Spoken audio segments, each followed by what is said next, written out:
J'appelle tous les Français, quels qu'ils soient, où qu'ils soient.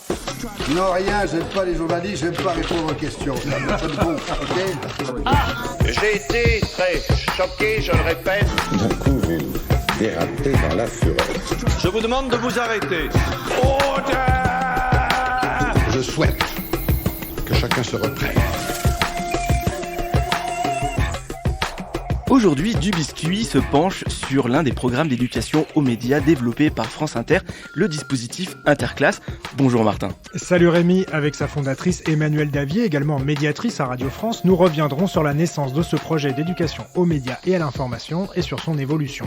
La séquence médiatique de la semaine reviendra sur le rôle d'une radio pendant le génocide du Rwanda en 1994. Radio Mille Collines va devenir tristement célèbre en appelant au massacre des Tutsis et des Hutus modérés. Et nous terminerons cet épisode en jetant un œil aux différents festivals qui concernent de près ou de loin le journalisme et l'éducation aux médias.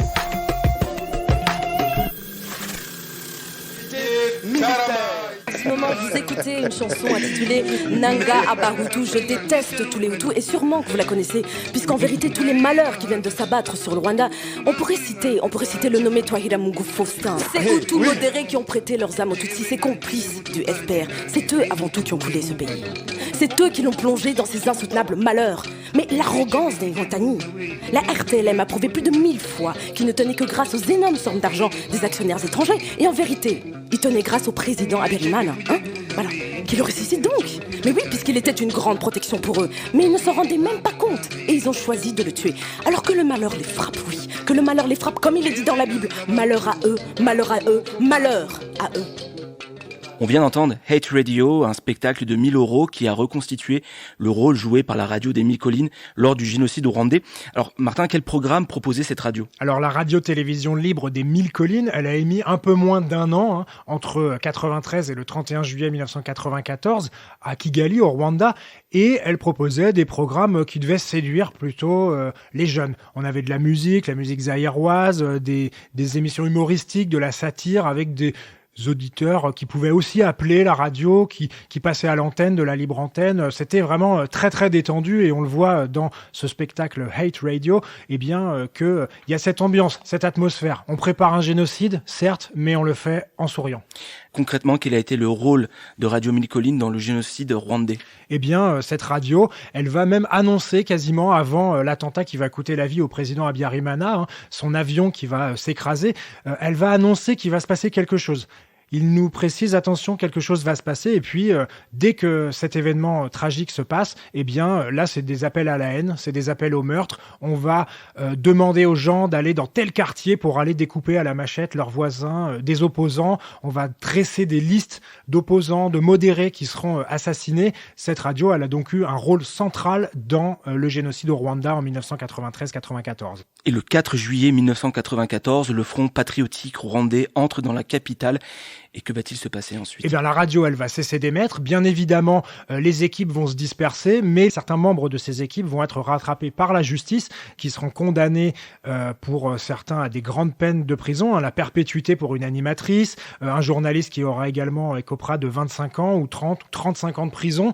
Donc, on a compris que la radio a joué un rôle central, surtout dans un pays où tout le monde n'a pas forcément la télévision. La radio est encore très, très écoutée et elle a cristalliser les tensions et surtout elle a désigné les ennemis à abattre et cette radio, pour de nombreux journalistes, c'est vraiment le pire exemple du travail journalistique, d'arriver à être un instrument au service d'un génocide. Et tu as un conseil de lecture ? Oui, parce que là, on peut utiliser le prisme du théâtre, mais bien sûr, il y a la lecture, il y a la littérature qui s'est emparée de cette question avec le travail du journaliste Jean Hatzfeld qui a publié 3 livres, Dans le nu de la vie, Une saison de machette et La stratégie des antilopes, où vous allez aussi pouvoir découvrir l'impact que le génocide a eu sur les journalistes qui sont allés traiter de cette question à cette époque, en 93-94, au Rwanda.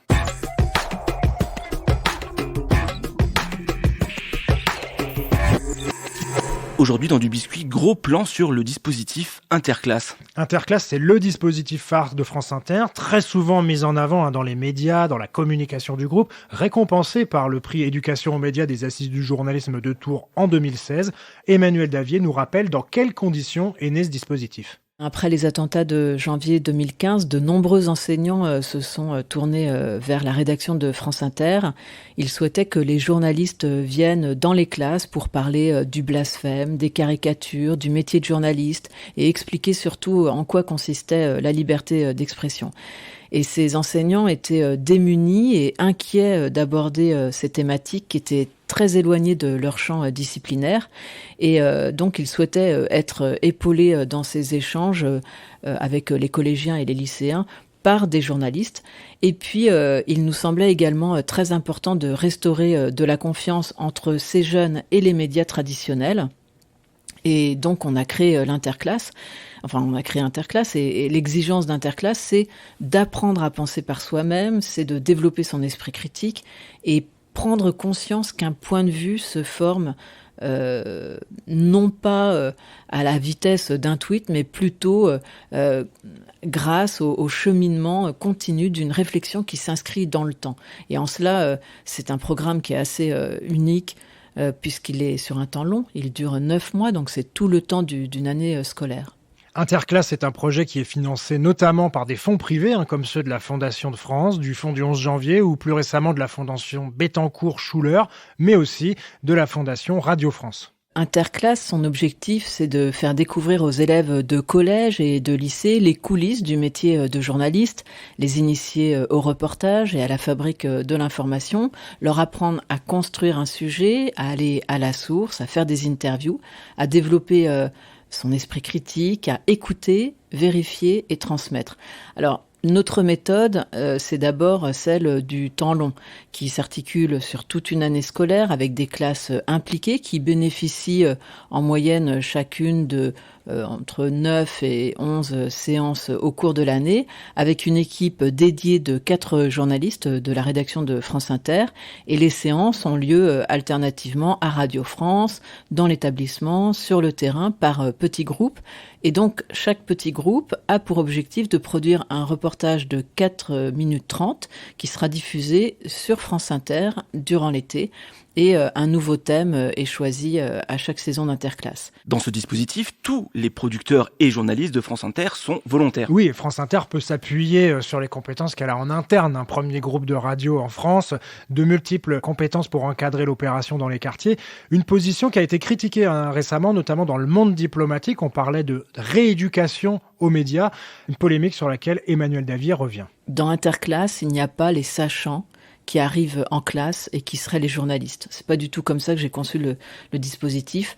C'est-à-dire que lors d'une séance, il n'y a pas d'un côté les professeurs et de l'autre les journalistes et puis dans une tierce équipe qui serait les élèves. En fait, il s'agit de construire un projet ensemble. Donc ce programme d'éducation aux médias est certes adossé à l'expertise journalistique, mais cette acquisition des savoirs se déroule en fait dans une interaction complète entre l'élève, le journaliste et l'enseignant, et chacun est acteur au même titre que les autres. C'est donc ce que j'appelle un compagnonnage. Et pour moi, ce terme est extrêmement important. C'est vrai, cependant, que pour les enseignants qui découvrent le dispositif, c'est une expérience qui est inédite et qui est parfois déstabilisante parce que ils se retrouvent dans la position d'égalité avec des élèves, c'est-à-dire qu'ils découvrent un univers professionnel qui leur est inconnu, ils expérimentent de nouvelles méthodes de travail, c'est-à-dire préparer une interview, établir un conducteur, décrypter un reportage, monter un son.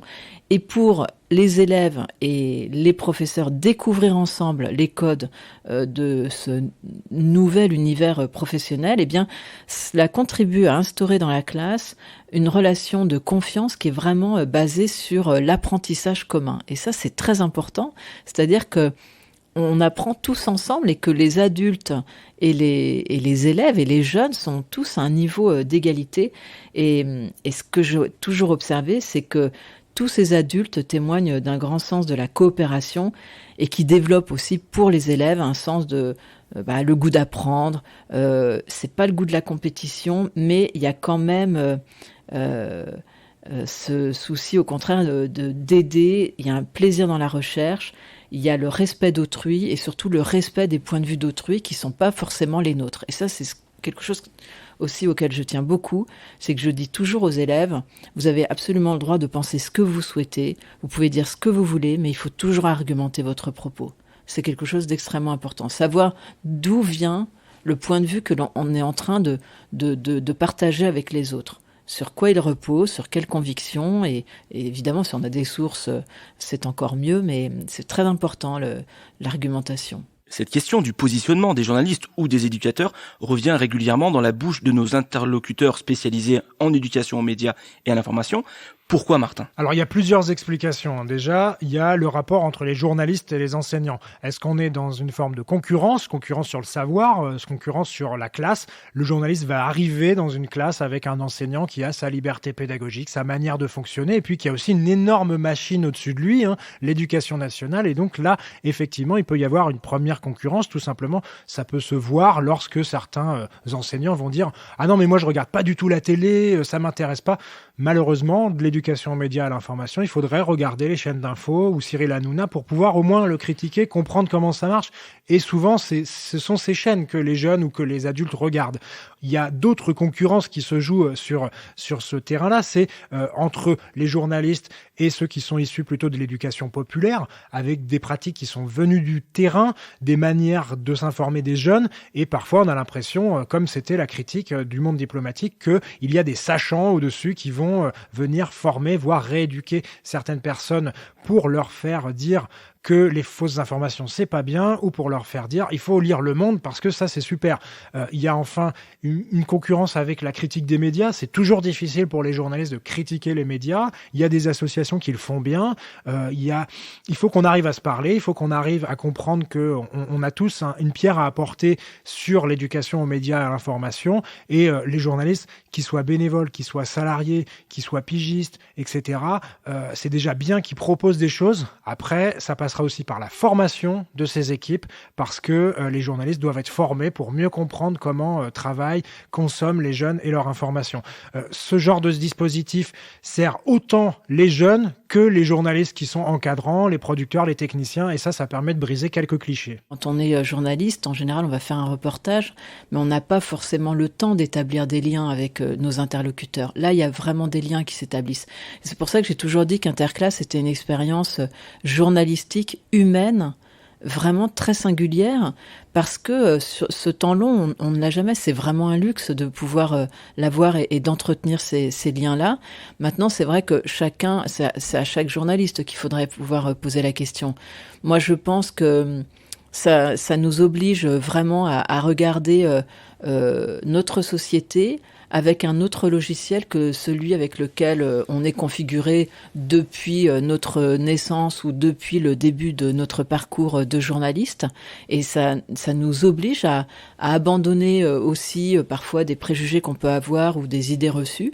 Et je pense qu'en cela, ça fonctionne bien des deux côtés. C'est-à-dire que les journalistes revoient un peu leur façon peut-être de considérer certains milieux, que ce soit celui des professeurs ou celui des jeunes. Et de la part des enseignants, ça leur apprend nos méthodes de travail. Et c'est vrai qu'ils découvrent à quel point un journaliste a parfois une pression du temps, il doit travailler très vite, ou alors de contraintes, c'est-à-dire que, et ça c'est arrivé à de nombreuses reprises, de tout caler pour faire un reportage et tout s'effondre la veille. Et comment on explique à des jeunes que finalement ça n'aura pas lieu alors qu'ils y ont mis tout leur cœur et toute leur âme et toute leur tripe pour préparer et qui se sont exercés et ça n'a pas lieu. Et ça, c'est le quotidien des journalistes. Et donc, il faut très vite rebondir. Il faut surtout pas être accablé de ça. Ça fait partie du métier. Et il faut rebondir. Il faut retrouver d'autres interlocuteurs. Il faut recaler des rendez-vous. Bon, bref, c'est toute une mécanique. Et puis donc, et du côté des jeunes, ça fait aussi tomber des préjugés qu'ils peuvent avoir sur les journalistes. Préjugés que je comprends très bien puisque on voit bien que la banlieue, puisqu'on travaille beaucoup avec des jeunes qui grandissent dans des quartiers prioritaires, la banlieue, malheureusement, dans les journaux d'information, est souvent présentée par le prisme du fait divers, alors que ces territoires sont riches d'autres réalités. Et c'est ce qu'ils reprochent beaucoup aux médias. Donc je comprends qu'ils aient évidemment une forte appréhension à nous rencontrer et parfois des réticences. Mais très vite, ça tombe. Martin, pour toi, il faut quand même être bien conscient des enjeux et des modalités d'intervention de la part des journalistes pour que ces actions ne soient pas contre-productives. Oui, toutes les actions sont bonnes à prendre. Un atelier qu'on va monter à l'arrache avec des adultes dans une radio associative, j'en ai fait moi aussi, donc je peux vous le dire. Ou alors une mécanique bien huilée, plutôt coûteuse, comme le dispositif interclasse, mais les deux se complètent. C'est ça qui est intéressant, c'est la complémentarité. Emmanuel Davier nous rappelle quelques conseils pour de bonnes interventions. Si j'avais un conseil à donner, ça peut être un conseil plus général. Moi, j'ai dit lors de la deuxième année, puisque j'avais donc l'expérience de cette première année d'interclasse, bon, d'abord d'arriver assez modestement et avec de l'humilité devant les élèves. Et c'est pas parce qu'on a une carte de presse que tout est acquis, alors pas du tout. Donc d'être modeste, d'être à l'écoute. Et ça me paraît être une qualité majeure, d'écouter ce qu'ils ont à dire et de respecter leurs propos. Moi, je trouve que le respect des jeunes, que pour toute société, donne un peu le là de ce que va être cette société en devenir. Manquer de respect à un jeune, ça m'a toujours choquée.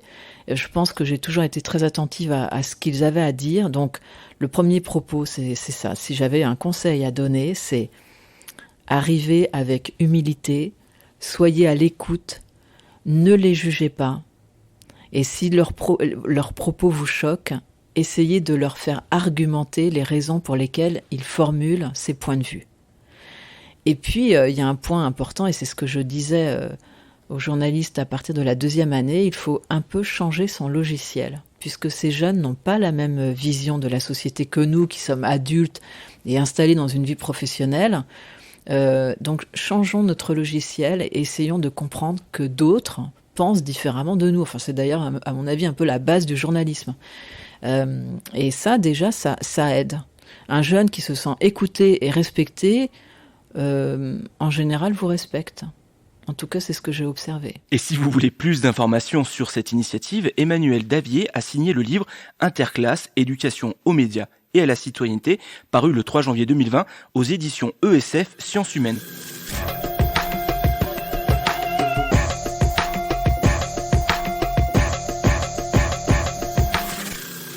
Martin, on termine cet épisode du Biscuit en remplissant notre agenda avec des festivals et des rencontres, des débats sur le journalisme et l'éducation aux médias et à l'information. Oui, on peut commencer avec le rendez-vous de mars, les assises du journalisme à Tours. À chaque fois, le mercredi est dédié à l'éducation aux médias. Il y a d'autres rendez-vous. Visa pour l'image, c'est à Perpignan en septembre. Et là, on parle de photographie. Un rendez-vous en juin qui est le festival de l'info locale, le FIL. Cette année, ça se passe à Nantes, comme la première édition l'année dernière. En octobre, c'est Médias en scène que vous pourrez aller voir. Là, c'est à Paris avec la Maison de la Radio. À chaque fois, il y a des activités, des ateliers qui parlent d'éducation aux médias. Regardez les programmes, inscrivez-vous, regardez les retransmissions, les retranscriptions des débats. Il y a également le FIGRA en mars qu'on peut aller voir du côté de Saint-Omer ou le Prestival en Mayenne à Château-Gontier. Et ça, c'est plutôt au mois de novembre. Voilà, c'est noté, toutes ces petites informations. C'est tout pour cet épisode du Biscuit. N'oubliez pas que vous pouvez retrouver cet épisode et tous les autres sur le site lechantier.radio. Et Martin et moi, on vous retrouve très vite pour un nouvel épisode du Biscuit. À la semaine prochaine, salut Rémi. Vous pouvez retrouver du Biscuit sur le site lechantier.radio et sur Instagram. N'hésitez pas à liker, partager et à nous attribuer plein d'étoiles sur Apple Podcast.